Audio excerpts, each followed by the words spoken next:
राह में उनसे मुलाकात हो गई। राह में उनसे मुलाकात हो गई। जिससे डरते थे वही बात हो गई। आहा हा हा हा हा। राह में उनसे मुलाकात हो गई। राह में उनसे मुलाकात हो गई। जिससे डरते थे वही बात हो गई। आहा हा हा हा हा।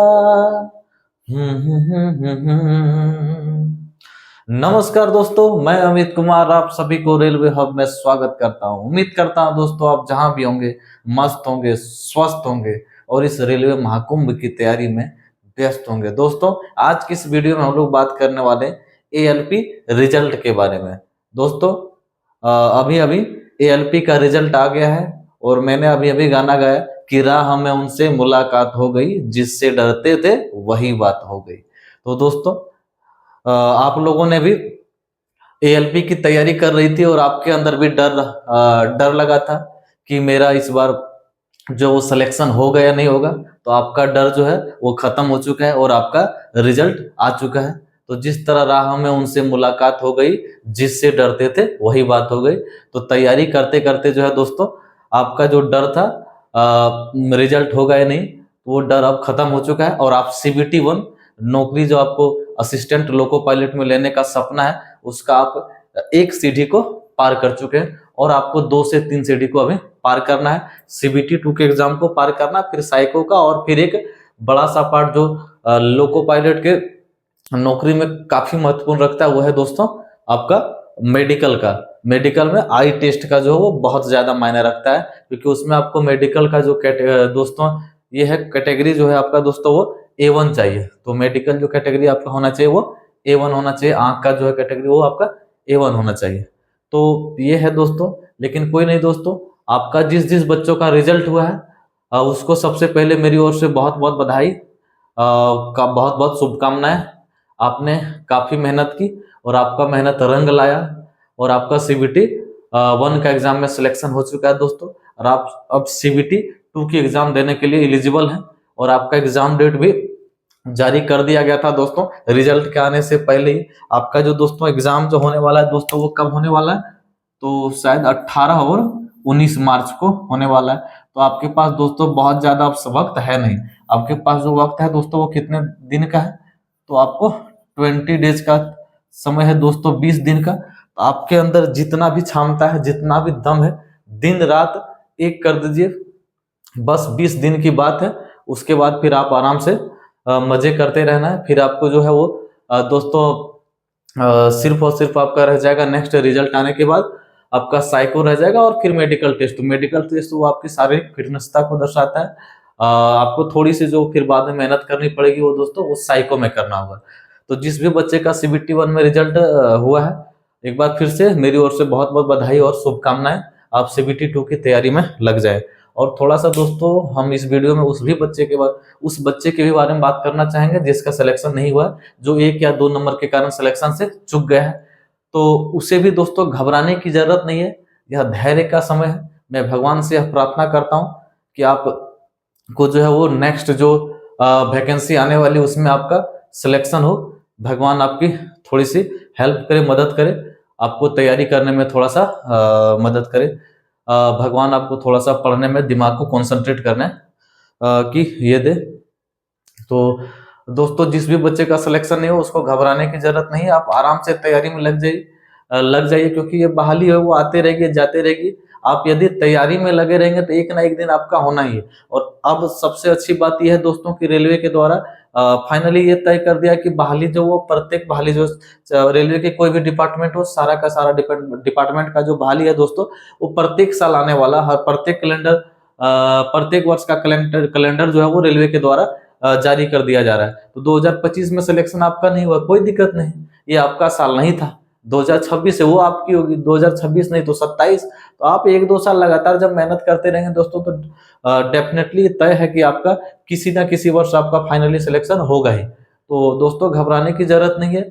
यदि आप पर्सनली आपने ये तय किया कि नहीं हमें तो जो है वो एएलपी असिस्टेंट लोको पायलट में ही नौकरी लेना और बाद में लोको पायलट बनना है, तो कोई दिक्कत नहीं। 2025 में आपका सपना नहीं पूरा हुआ तो 2026 में जो बहाली आने वाली है, 2026 की जो कैलेंडर आएगी उस उसका आप अभी सही टारगेट उसको रखिए और तैयारी में लग जाइए। डेफिनेटली आपका जो है वो 2026 में सिलेक्शन होगा यदि आप अभी से ही टारगेट में लग जाएंगे।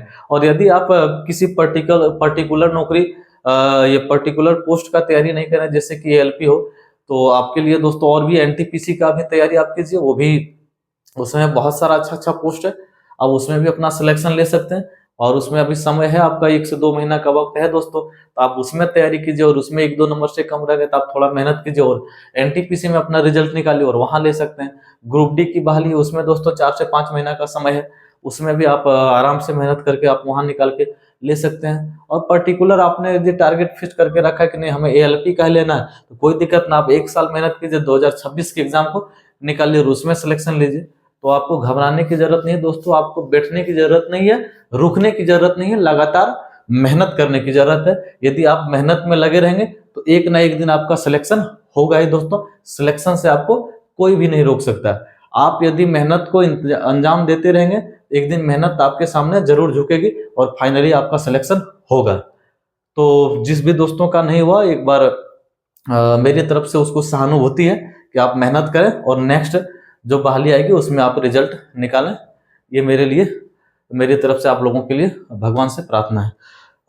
तो चलिए दोस्तों हम लोग बात करते हैं थोड़ा सा जिस बच्चा का सिलेक्शन हो गया सीबीटी 1 के एग्जाम में और जो सीबीटी 2 का एग्जाम देने वाला है। तो दोस्तों सीबीटी 1 में आप लोगों का फाइनल सिलेक्शन हो गया है और मैं ये उम्मीद कर रहा हूं कि जिस भी बच्चे का सिलेक्शन हुआ होगा उसमें से मैक्सिमम बच्चे जो है वो पहले से ही सीबीटी 2 के तैयारी में लग गया होगा। और डेफिनेटली वो जिसका बहुत अच्छा मार्क्स था वो तो लग ही गया होगा। यहाँ बात उस बच्चे के लिए थोड़ा सा फंसता है जिसका थोड़ा सा कम मार्क्स था और उसको थोड़ा सा लग रहा था कि मेरा सिलेक्शन होगा या नहीं होगा, होगा या नहीं होगा, कंफ्यूजन में था। तो उस बच्चे के लिए थोड़ा सा ये वीडियो काफी हेल्पफुल होगा, क्योंकि उसको थोड़ा सा लग रहा होगा कि मेरा सिलेक्शन होगा या नहीं होगा। इस कंफ्यूजन में हो सकता है कि वो तैयारी को शुरू नहीं किया होगा। इसलिए यदि वो तैयारी को शुरू नहीं किया और अभी से वो शुरू कर रहा है तो उसके लिए थोड़ा सा सीबीटी 2 का एग्जाम जो निकालना है दोस्तों वो थोड़ा सा कठिन है। तो कोई दिक्कत नहीं दोस्तों, कठिन है लेकिन आपको कठिन को सामना करना, कठिनाई को सामना करना और एग्जाम को निकालना।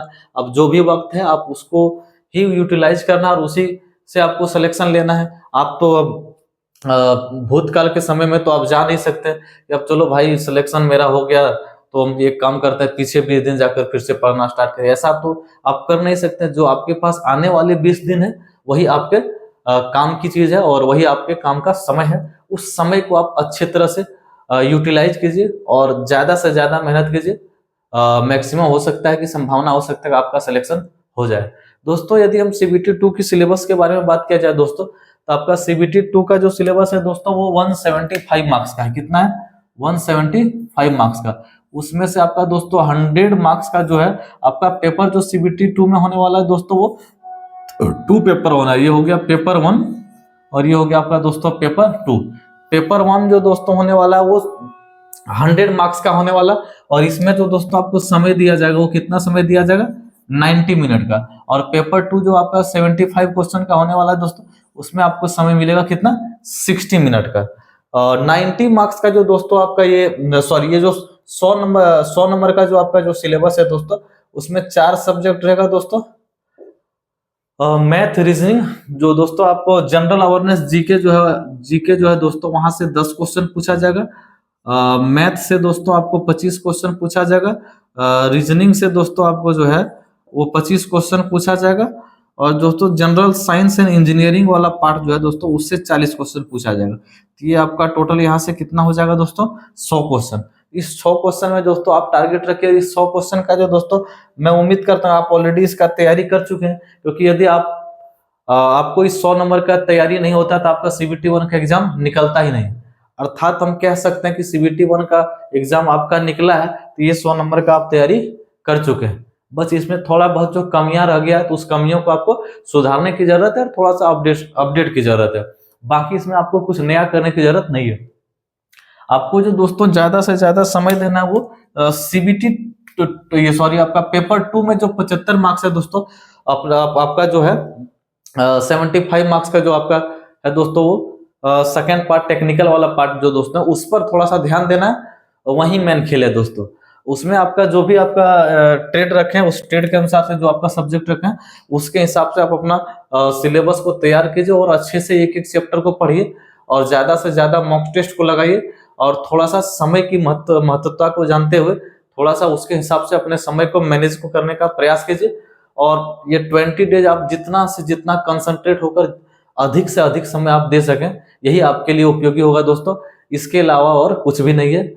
आराम से CBT 2 का एग्जाम दीजिए बिना धैर्य को खोए हुए, दिन रात करके मेहनत कीजिए दोस्तों। 18 और 19 को आपका एग्जाम है दोस्तों और करीब करीब 20 दिन का आपके पास समय है दोस्तों। ये 20 दिन आप दिन रात जितना ज्यादा से ज्यादा कम से कम लोगों से मिलिए, ज्यादा से ज्यादा मॉक टेस्ट लगाइए और एक एक चीज को रिवाइज पर थोड़ा सा ज्यादा फोकस कीजिए।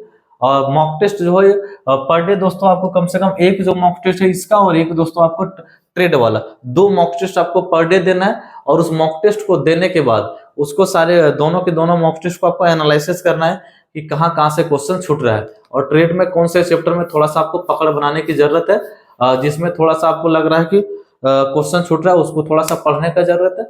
और जो भी चैप्टर दोस्तों आपने पढ़ लिया लेकिन वहां से भी क्वेश्चन छूट रहा है, आपको भी उसे भी थोड़ा सा एनालाइज करने की जरूरत है कि क्या वो क्वेश्चन तो कहीं नहीं छूट रहा है जो आपने पढ़ लिए। तो यदि आपने उस क्वेश्चन को नहीं यदि आप उस क्वेश्चन को नहीं कर पा रहे हैं जिसको आपने ऑलरेडी पढ़ लिया है, तो थोड़ा सा दोस्तों उसको एक बार फिर से रिवीजन करने की जरूरत है।